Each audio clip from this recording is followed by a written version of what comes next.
You're lying awake at 3 a.m., phone glowing in your hand, doom scrolling through another influencer's 5 a.m. club routine. Your chest feels tight. You've been grinding for years, side hustles, networking events, endless notifications, and yet the life you actually want keeps slipping further away. Money? Stagnant. Relationships? Surface level. Peace? A distant myth. You whisper to the dark, "What if I just stopped?" And somewhere in the shadows of history, a man with a sharp beard and sharper eyes smiles. His name is Niccolò Machiavelli. Most people think they know him, the cold, calculating prince of cutthroat politics, the guy who said it's better to be feared than loved. But almost no one knows the real secret he buried between the lines of the prince, a secret he discovered not in the glittering courts of Florence, but in the dust of his forced exile, when he had nothing left to do but watch, wait, and let the world come to him. This is not a lecture. This is a story that will crawl inside your ribs and refuse to leave. A story about a man who lost everything and, by doing strategically nothing, attracted power, influence, and everything he ever desired.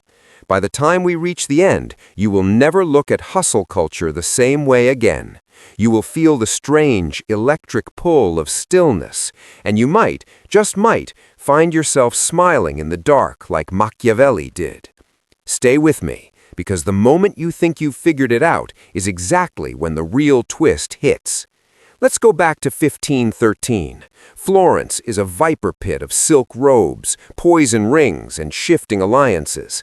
The Medici family has just stormed back into power, like wolves reclaiming their den. Niccolò Machiavelli, once the brilliant second chancellor of the Florentine Republic, diplomat who dined with kings and popes, confidant of the infamous Cesare Borgia, has been stripped of everything. They dragged him from his bed at night, accused him of conspiracy, strapped his wrists behind his back, hoisted him into the air until his shoulders popped from their sockets, the infamous strappado. 3 times they dropped him. Each time he screamed. Each time he swore he knew nothing. When they finally released him, broken and penniless, they banished him to a tiny farm in Sant'Andrea in Percusina, 7 miles outside the city walls. No salary, no title, no friends brave enough to visit, just a small vineyard, a few chickens, and the crushing weight of failure. Most men would have crumbled. Machiavelli did the opposite.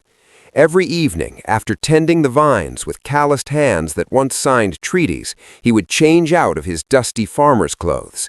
He would put on the finest robes he still owned, the ones he used to wear when negotiating with French cardinals and Spanish generals. Then he would sit at a rough wooden table by candlelight, surrounded by the ghosts of ancient Rome. Livy, Tacitus, the great generals whose empires rose not through endless motion, but through perfectly timed stillness. And there, in the quiet, he began to write what would become The Prince. But the book the world read was only half the truth. The other half, the dangerous half, he kept hidden even from the paper. It was the art he was living in real time, the art of doing nothing and attracting everything. You see, Machiavelli had watched the most powerful men in Europe make the same fatal mistake. They rushed, they schemed, they forced outcomes. And fortune, Fortuna, that fickle goddess he described as a wild woman, slapped them down every single time. But when a man learned to step back, to observe the currents of power like a sailor reading the wind, something magical happened. Opportunities didn't just appear, they hunted him down. Let me show you exactly how it worked in his life, and then I'll show you how it can work in yours. During his exile, Machiavelli wrote desperate letters begging the Medici for any scrap of work. Most men would have kept writing, kept pleading, kept pushing. He didn't.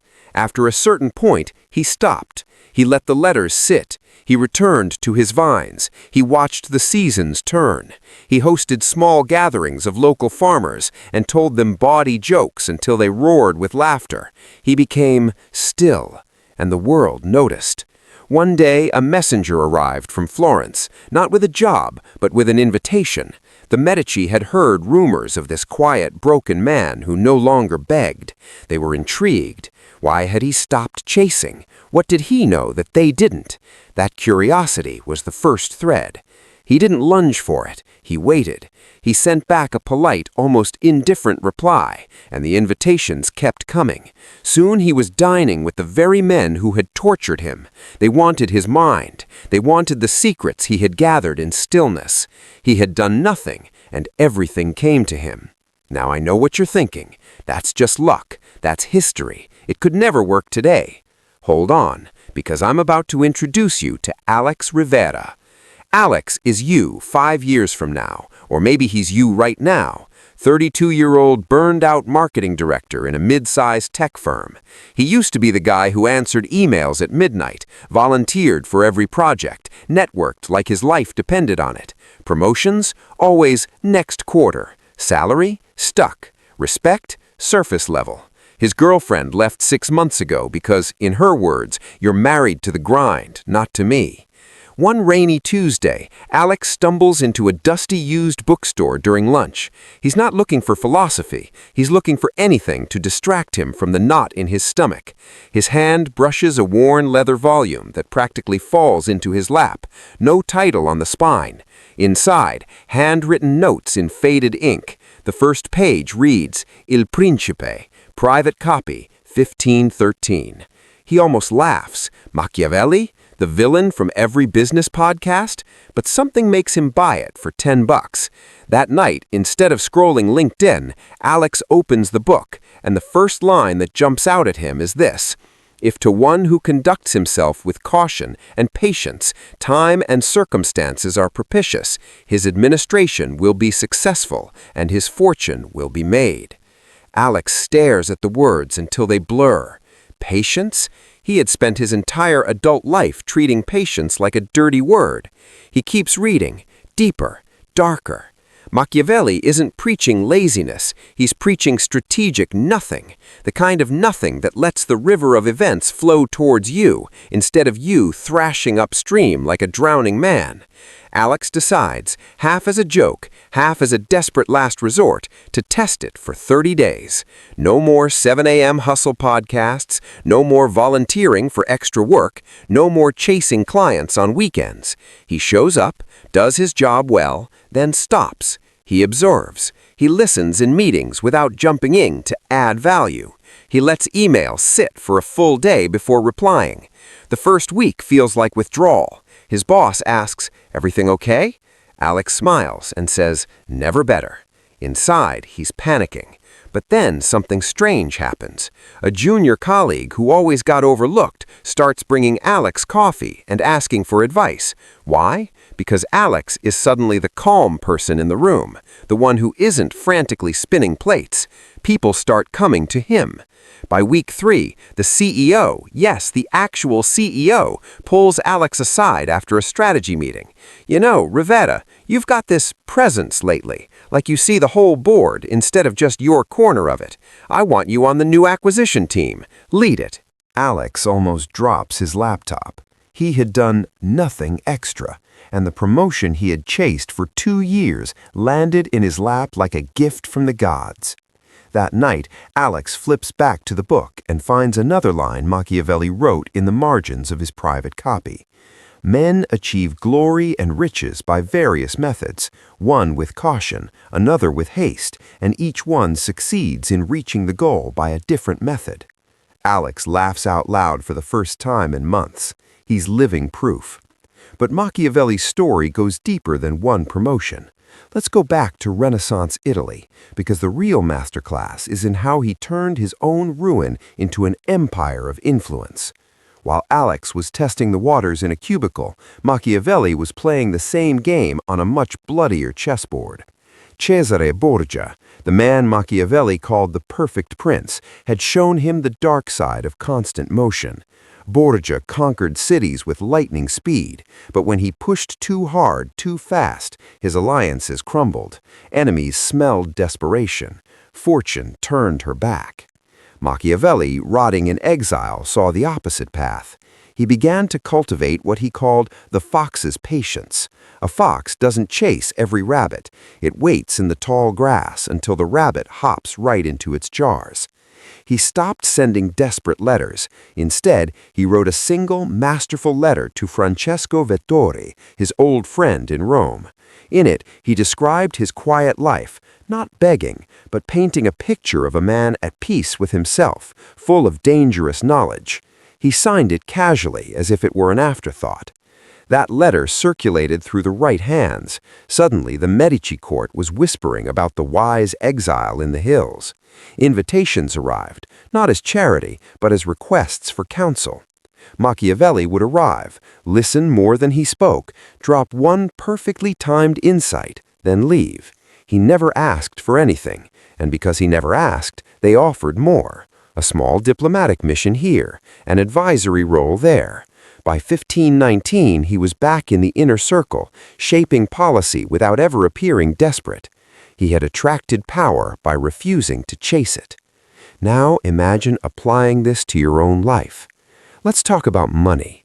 Most people treat wealth like a frantic treasure hunt. Side hustles, crypto pumps, endless courses. They push, push, push, and the market smells the desperation. Opportunities dry up.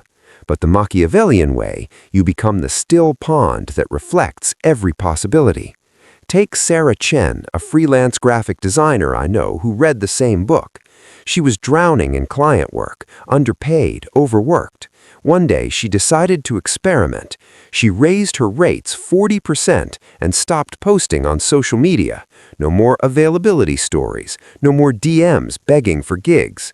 She did her best work for the clients she already had, and then she waited. Within 6 weeks, the exact clients she wanted, the ones who paid premium rates, started reaching out. Why? Because her website now looked like the work of someone selective, not starving. The scarcity she created by doing nothing extra made her magnetic. She doubled her income while working 20 hours less per week. Machiavelli would have poured her a glass of Tuscan wine and said, "See, fortune is a woman. She loves the man who knows when not to chase." Let's get even more personal. Relationships.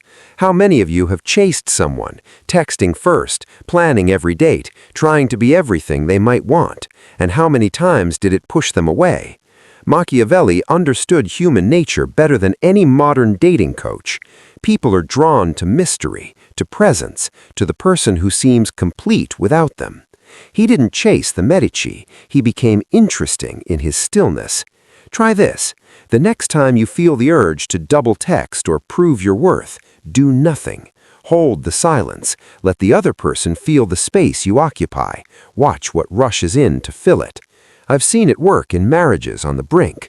One partner stops the endless "we need to talk" campaigns and simply becomes calm, present, and unneedy.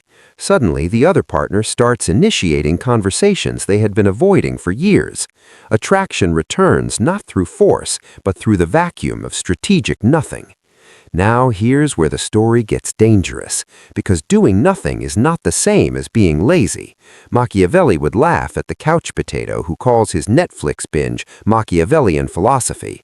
No, this is the art of the lion who knows when to sleep and the fox who knows when to watch. It requires iron discipline and razor-sharp observation.